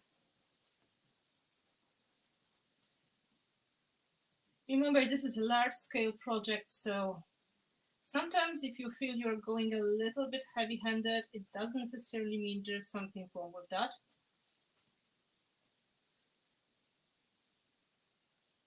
Because they need a bit of extra. Sometimes they are just so big, they need to get some extra touches. Kind of logical to add a tiny bit of this green somewhere on this large gear as well,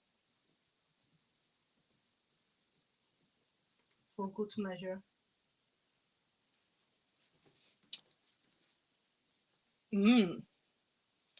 The wings of the butterfly started to sparkle in a very pretty way.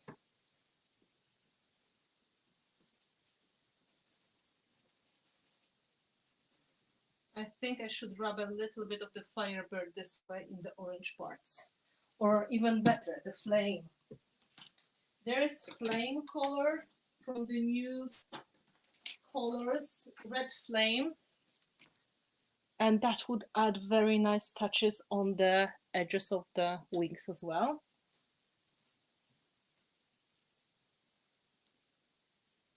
It's darker than Firebird.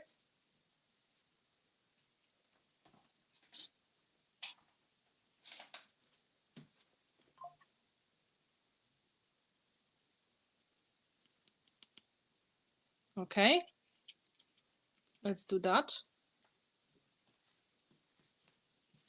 So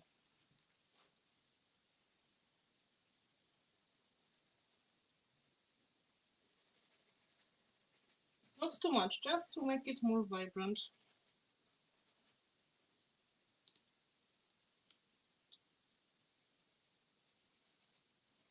So when the butterflies catching the light, the elements of the wings are going to catch the light as well, just the same way as they do in real life.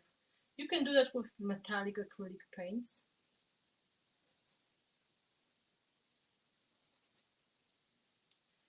But once we have waxes on the top of the table, why not?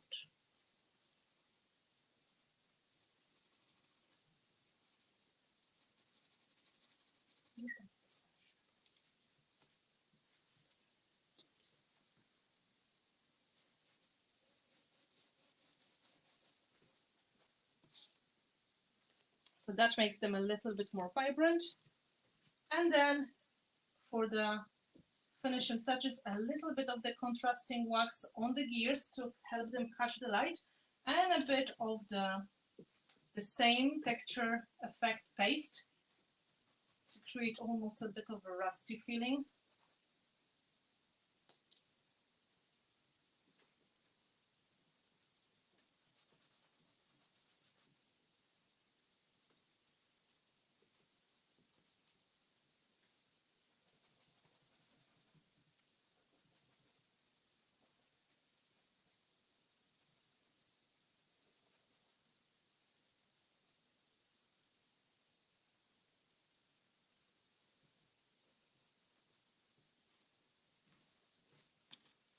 Nice, I have to say, very nice.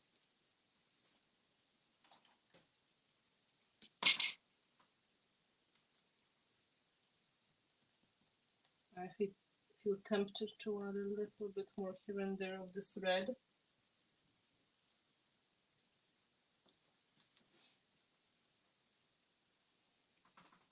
So the red flame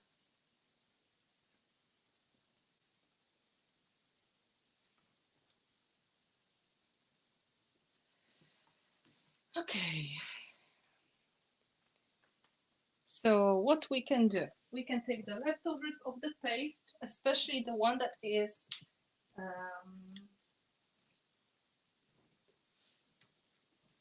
the crushed amber color, and using the sponge, we can add a tiny bit like the rusty effect here and there on the gears. Come on, don't be shy.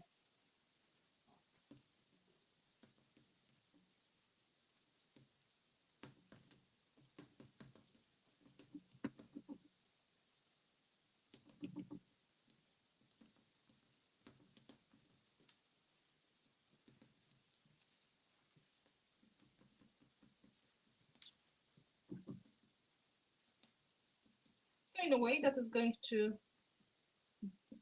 blend together our stenciling. Oh, not on the face of the cat, come on. Sorry, kitty. It's going to add some extra pretty texture in some parts.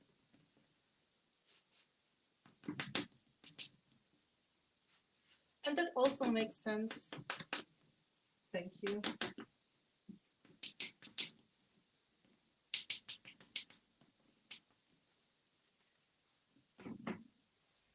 Because the same sparkle is in the corners of the project.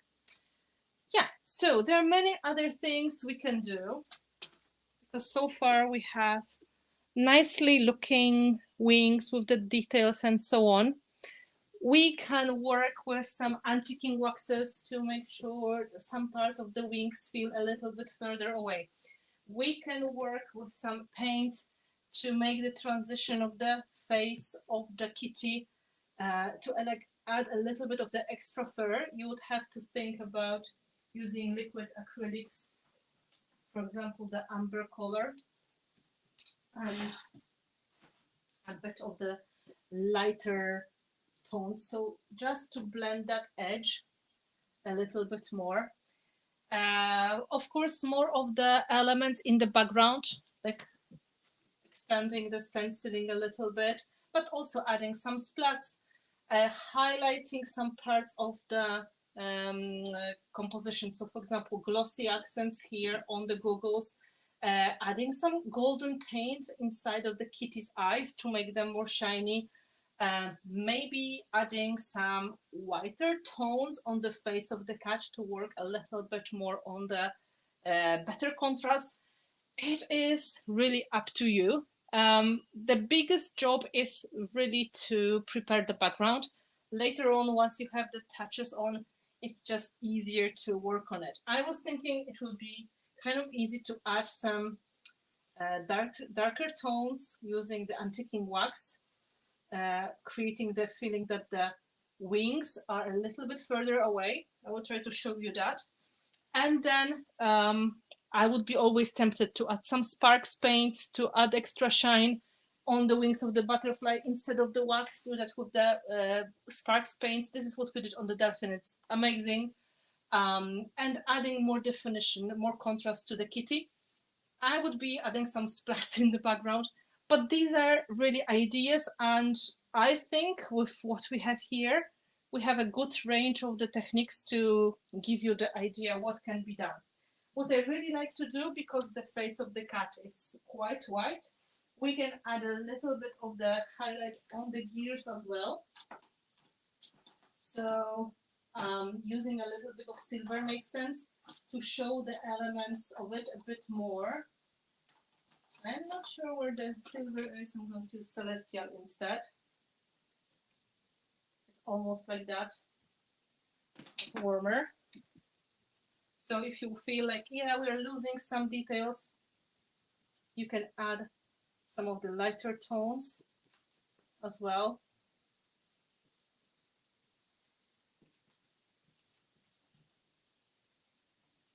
Not too much, of course.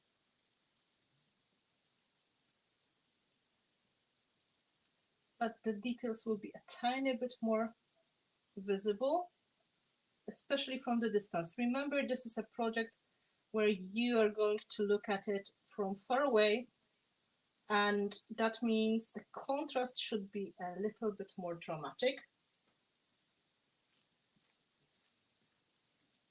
So some parts you can just highlight a bit more. Now you can see the gears, they catch the light in a bit more metallic way. And for the antiquing wax, I would be tempted to add it on the sides. I have to clean my hands. And if you have any questions now, it will be a great moment to ask them. So we have this kitty that is wearing a special flying gear, and I guess it's controlled by the machinery that is attached to the harness the kitty is wearing, I guess. So it is absolutely steampunk and cool.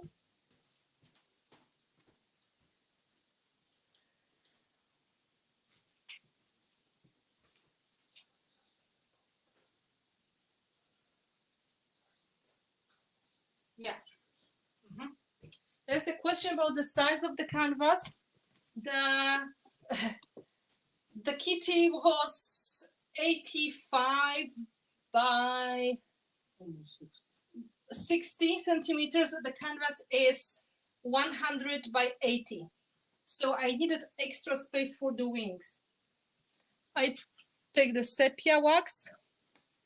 This is antiquing wax, and I will try to show you what is happening once you will push it in some parts of the project. This is transparent, just antiquing wax. So it's like a natural shadow. It's going to make some parts a little bit darker. So it's a way to create the feeling that there's a shadow around the kitty's face and legs.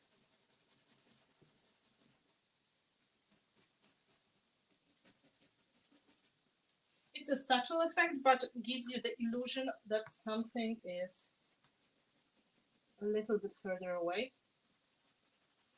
It's instant antiquing effect as well. So you can make some of your shadows a little bit darker.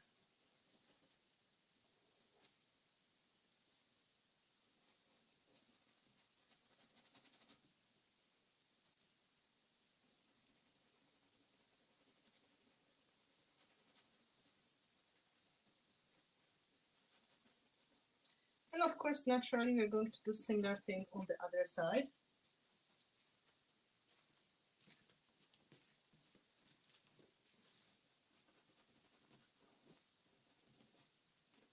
I'm not sure how it is visible on the camera, but it's a next trick to create more depth on your project. And because the wing's supposed to be a bit further away, you can do this trick using acrylic paints. But if you are not huge fan of the acrylic paints, and we are using waxes anyway, you can try to do it with the wax. And if you have antique wax, that's going to give you like this vintage touch anyway.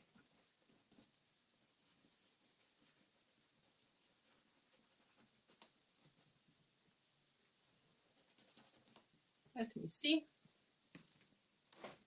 Yeah, kind of does the thing. I'll put another layer in a moment. But anyway, I think this is it for now. I would be adding more stenciling later, a bit of like the extra finishing touches. But I hope that was enjoyable. And now I'll be just looking at the chat for a second to see if there are any questions. I hope this is fun. I will try to take photo of it probably on Friday because I need to add some finishing touches tomorrow as well. And then we will try to post it for you so you can see the details in a little bit close up. Okay? So let me see.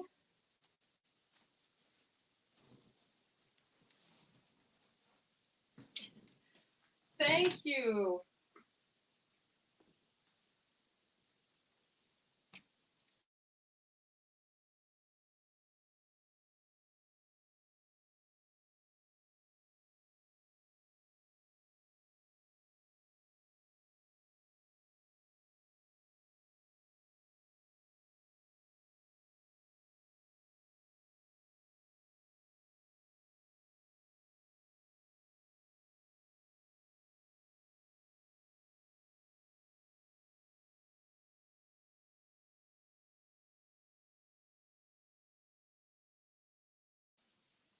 Okay, you should hear me now.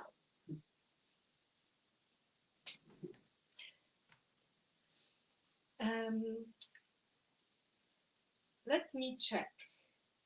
Oh, you are so enthusiastic. Thank you so much. I have to say, I need to work a little bit longer on some of the details to be happy. Like, you know, I would prefer to spend more time adding details such as adding details on the goggles, such as little screw heads, or I would prefer to spend more time on painting the wings, adding more of the shadow and so on. I'm surely going to be tempted to add some highlights on the cat's face using white to, you know, give more of the contrast. On your screen, it looks more vibrant. For me, I think it should get a little bit extra color, but you know, I like high contrast. A gallery opening. Well, I feel the background needs a little bit extra touches, and you know, with this right size of the embellishments, everything is possible to do. So here, if you like dimensional elements, you can go crazy with the pebbles. You can go crazy with the mold elements.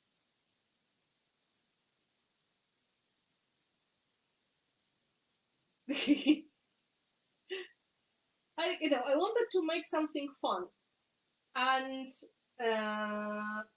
what I really think is it's good to know you can use your imagination. You don't have to just use one paper. I know it's huge, but you can collage it the same way as we collage our usual scrapbooking papers or collage papers or rice papers. If you have some kind of like idea that you would like to join them together, everything is possible. You can see here the butterfly matches the kitty really well, and a little bit of extra color, a little bit of blending and hiding the part where, you know, the papers meet, it is going to make a nice difference.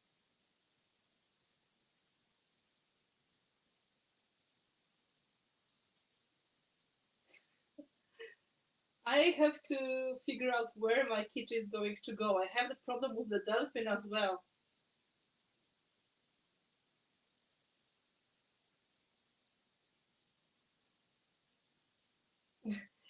Thank you. The corner frames give it a 3D effect. Yes, and it's not very much in your face. Like, you know, the problem is we don't want to take away from the kitty. If we're going to put too shiny corners, it's going to be distracting. So I was trying to make it in a toned down way.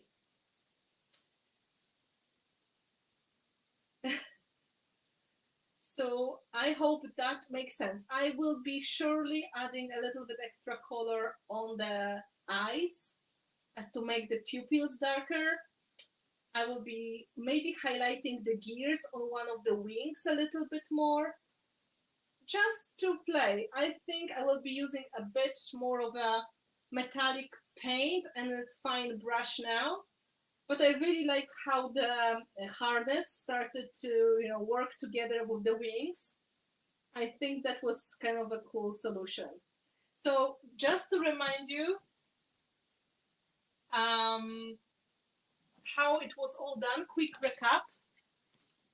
So first step, soft gloss gel or soft matte gel and sticking the kitty paper on the second step.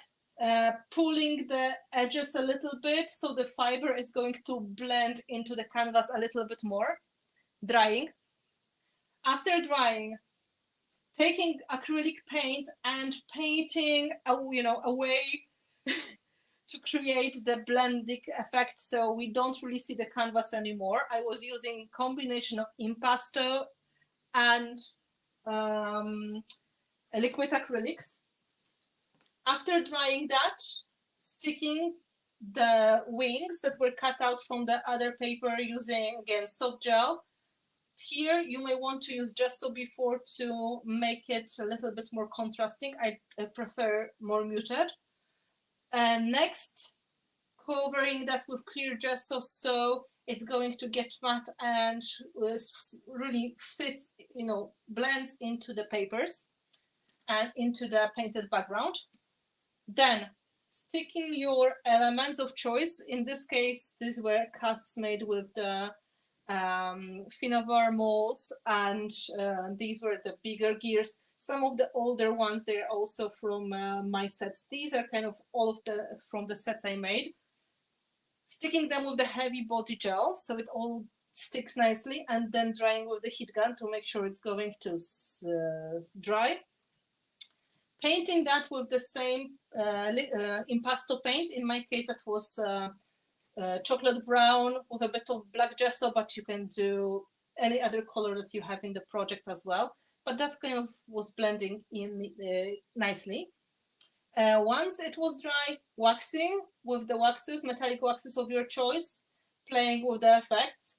In the meantime, you could do a bit of stenciling using a jewel effect base that contains glitter and texture. So it's going to give you extra touches here and there, nice framing. And then using the same paste to add some touches to finish here. I also use some waxes to add extra color to the wings. You can use Sparks acrylic paints. They work really beautifully. You can also use the metallic paints, especially if you water them down a little bit. Just to show you the effect, I'm not sure if you can see, but I painted the dolphin using Sparks. I painted over, these were watered down Sparks paints, and the whole dolphin is a fairy dolphin now. So everywhere on the dolphin, there is shimmer. I also use the stencils in the background. And then I added a little bit of a splatter. So this was done a little bit differently. And this canvas was also a bit smaller, but the dolphin was fitting nicely on that background, so it was less painting. I added a strip here on the top and a little bit on the bottom. So yeah, steampunk fairy dolphin done in a similar concept but differently. You can also see the pebbles there added later on to create the effect of the water bubbles.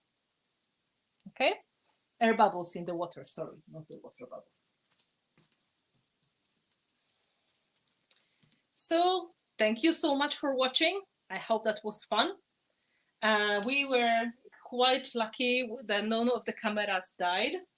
My assistant helped a lot. Thank you so much. And that was a big challenge. I had to change the setup of the whole studio, but I hope it was worth it.